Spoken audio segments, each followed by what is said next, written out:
Hello, BookTube. We're going to continue with my library tour. This is part 2. No idea how many of these books will get done. I don't know also whether or not I'll do these every day. I might not do these every day. They might be too tedious even for this channel to do it every day. But I thought we'd just dive in and see how many we can get done. Okay, so the first one is a hardcover that replaces a very nice but very delicate trade paperback of a book that I just love. This is Vida Sackville West. This is Noel and the Sackvilles. That is the grand house of Noel, the size of a village, all by itself. This is a well-illustrated, big edition of Vida Sackville's account of the history, all the great stories of the property that would have been hers if she'd been born a boy instead of a girl. It's extremely eloquent. I think it's the best thing she ever wrote. And I had a trade paperback forever and ever. So I was very happy to find this hardcover, and the trade paperback was too delicate to read anymore. So I was very happy to find it. Then this next one is Robert Bakker. This is the Dinosaur Heresies. I found this hardcover with one of these plastic dust jackets. This is his groundbreaking, popular account of dinosaurs being warm-blooded, being very active and very warm-blooded, being different from swamp-dwelling, cold-blooded reptiles that they'd been in the popular imagination for a century. Bakker, as far as I know, is still alive, still doing work in the field. He has other books, but this is so delightful, just so delightful. It's again, if you have one shelf, a small collection of essential dinosaur books, this would have to be on it. Then this next one is also science. This is Richard Dawkins, who is most famous for The God Delusion, but this is a great big book of his that is just tales from evolution, tales from the evolutionary past, that he just centers on the development of the eye, the development of a nervous system. It's fantastic, just incredible. I've mentioned it many times before that this is one of those books that has a great fact, a great learning experience on every page.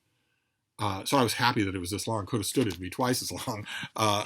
It's about time for me to reread a chunk out of The Ancestor's Tale.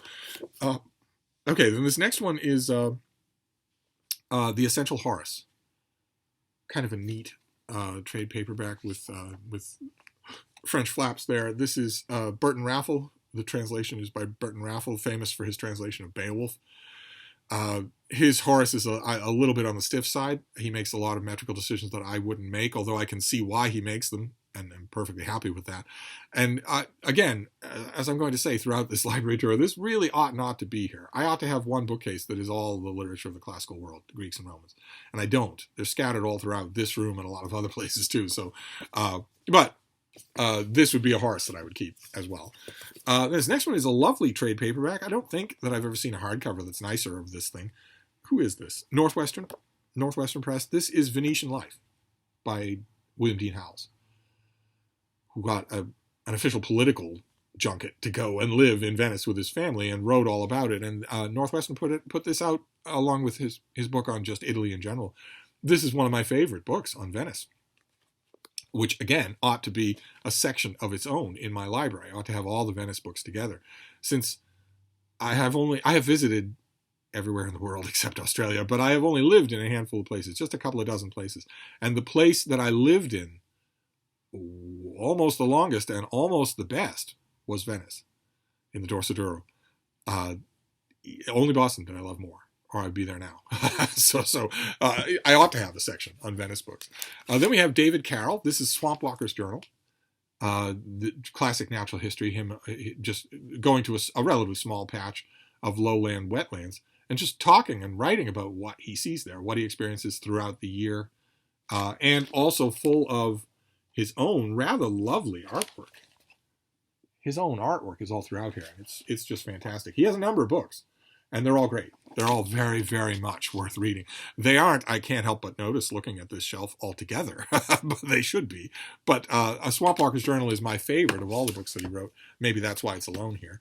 Then, again, we have a little singlet here, something that should have a shelf of its own. This is Kenneth Roberts, and this is Arundel, his great historical novel, Arundel, with a Wyeth cover illustration there.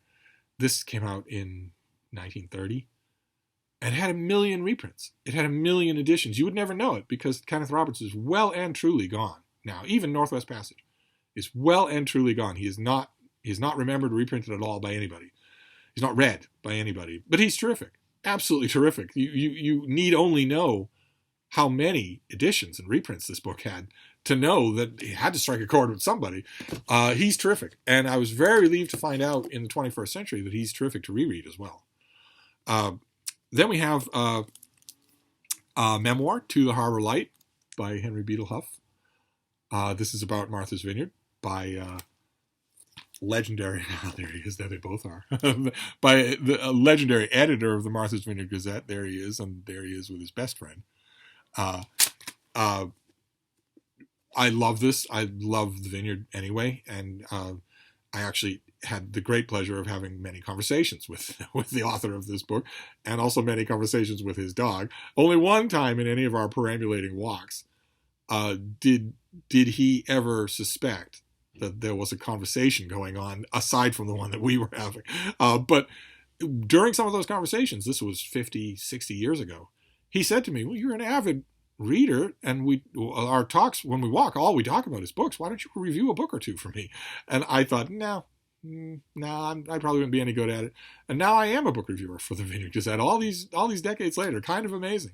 But again, a little bit frustrating on the shelf because I have lots of Henry Beadle Huff, and they should all be together.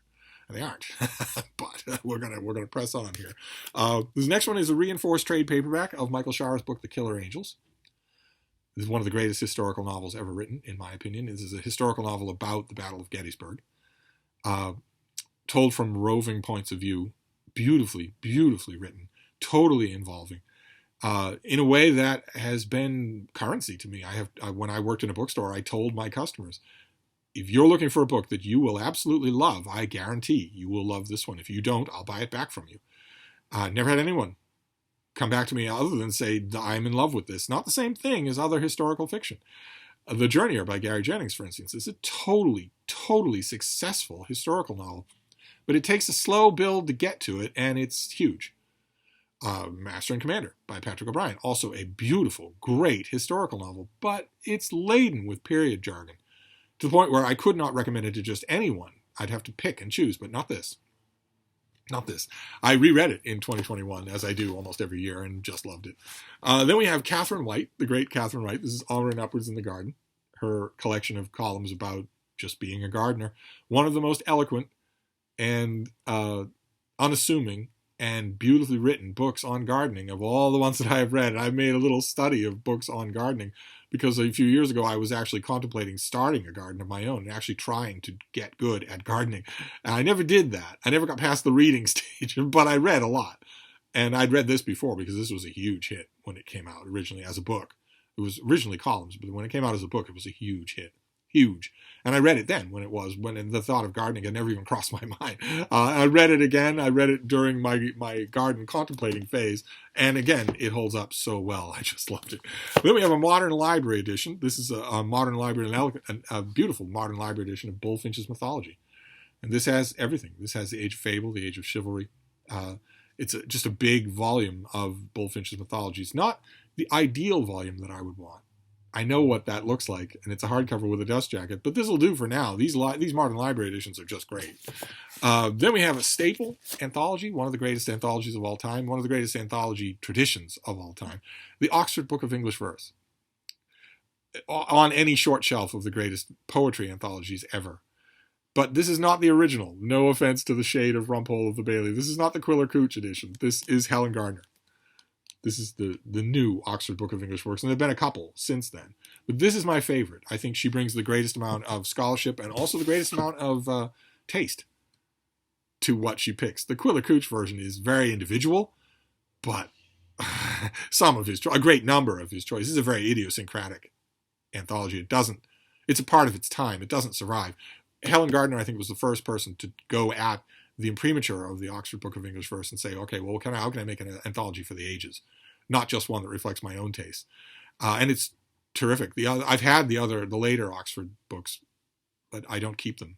They cycle out of my possession. I always keep and return to this one. Then we have Patricia Craig, the mystery novelist, put together, again for Oxford, the Oxford Book of Detective Stories, again with the French flaps there, with just a great roster. I love this volume. go back to it all the time. I went back to it all the time even before I had my taste in mysteries rekindled by BookTube. It's in the last 5 years. I've read more mysteries in the last 5 years than I had in the 10 or 15 years before that because of March Mystery Madness. So I went back to the Craig anthology many, many times. Enough times for me to guarantee that it should be in this room. Then we have Cynthia Moss. This is Elephant Memories. Again, just like with Swamp Walker's Journal, only writ large instead of small here, we have a great work of natural history where Cynthia Moss just attaches herself to one family, one matriarchal family of African elephants, and observes them in the wild. Their communication, their moods, their travails, the deaths of family members, the birth of new family members, just enthralling. Absolutely enthralling. It helps a lot that she's a terrific writer as well. How are we doing for time? All right, we'll move on. We'll try and get this bookcase finished this time around. So we have the next one. We have the very first installment in a long-running anthology series, Men on Men, which is edited by George Stambolian and collects, you can't make it out in this lighting, but it collects a lot of great names in gay fiction in America. And this came out, I want to say 1980? 1986. So this came out at the raging height of the AIDS epidemic. A lot of the early volumes have this very recognizable pastel photo type thing. And there was really a feeling when the Men on Men series started. I got this right away at Glad Day, a gay bookstore in Boston that's no longer in existence. And I got number 2 and number 3. I followed this for probably 10 volumes in the series. But these early ones were written against a shadow that really did feel like an era was ending. People were ending. And the stories really hold up. They're really, really good. Then we have 2 volumes. Our next one is 2 volumes. This is Norton Critical Editions, which have the text at the beginning and then critical apparatus at the back and footnotes all throughout. They're really, really good editions of whatever books they choose. And Norton did the King James Bible, the English Bible, the New Testament and Apocrypha, and the Old Testament. And these are amazing, just amazing. They're inexhaustible in terms of their research, just inexhaustible. I have these original brown versions, and then one of you tipped me off a year ago to the fact that that Norton Critical Editions was doing the New Testament as one of their a newer version of their in their Norton Critical line with a slightly different design and a blurb on it by me. I have blurbed on the Bible. It doesn't get much better than that. The one thing I don't know is whether or not my blurb is also on the new Norton Critical Edition of the Old Testament volume. I don't have that. I have the new version of the New Testament, and there I am, by name, big as life. Just a thrill to be on a Norton Critical Edition, to have a whole generation of students seeing my name on that book. That is just a thrill, especially when I can't sing the praises of the book high enough. But I've never actually looked to see if I'm on the new version of the Old Testament Norton Critical Edition, because I would want to have it if I am, absolutely, even though I have these 2 originally. Then this next one is Literary History of the First Water. So enjoyable. This is by Anne Boyd Ryu, and it's Meg Jo Beth Amy, The Story of Little Women and Why It Still Matters. Such a terrific book. Such an amazing, amazing book. A history of everything to do with how the book was written, how it was conceived, how it sold, everything. And also the characters. This is just literary history, an approach to a particular work of literature that is done perfectly well. Just perfectly well. Made me want to reread Little Women, but I know the version of Little Women that I want, and it's not, I haven't found it yet. So then this next one is another anthology. This is Sailor Historian. And it is excerpts from Samuel Eliot Morison, a great Boston historian of the American Revolution and a whole bunch of nautical subjects. Terrific, terrific writer. I've praised many, many times on this channel. I don't know why I have this anthology. Everything that's excerpted in here I also have as its own book. But there are some bits and pieces in here that aren't in any other book. And maybe that's why I've kept this all this time. I don't revisit it all that often, but it brings a smile to my face every single time. Then we'll finish up. So we finished this first bookcase. I don't know if I'll do this every day, but this didn't take that long. And this next one is Mike Pearl. It's a relatively recent book. I wonder if it still has a pub sheet in it. It does. When did this come out? 2019. This is by Mike Pearl, and it's called The Day It Finally Happens. And it's in it, he just runs down all the different things that could happen. A massive pandemic, for instance. nuclear war, alien invasion, massive tidal waves, massive earthquakes, a super volcano, all that sort of stuff. Chapter by chapter, he goes through what those things would actually be like. Not the doomsday scenarios that fuel Hollywood movies, but what would it really be like when it happens? And how likely is it? What form would it take? Terrific. Very revisitable popular science. So there you go. That is the first bookcase here. So that's our second library tour. My call is still out. It's been 24 hours, and no one has answered my call. You'll recall that yesterday in part 1 of this series, I said I wanted all of you to do library tours. And I am an official, trademark, sexy influencer. So when I say something like that, you're supposed to ask, how high, sir? And get right to it. And it hasn't happened. So please, kindly show me your library. I want you to do a library tour, all of you. Work it into your pre-filming routine.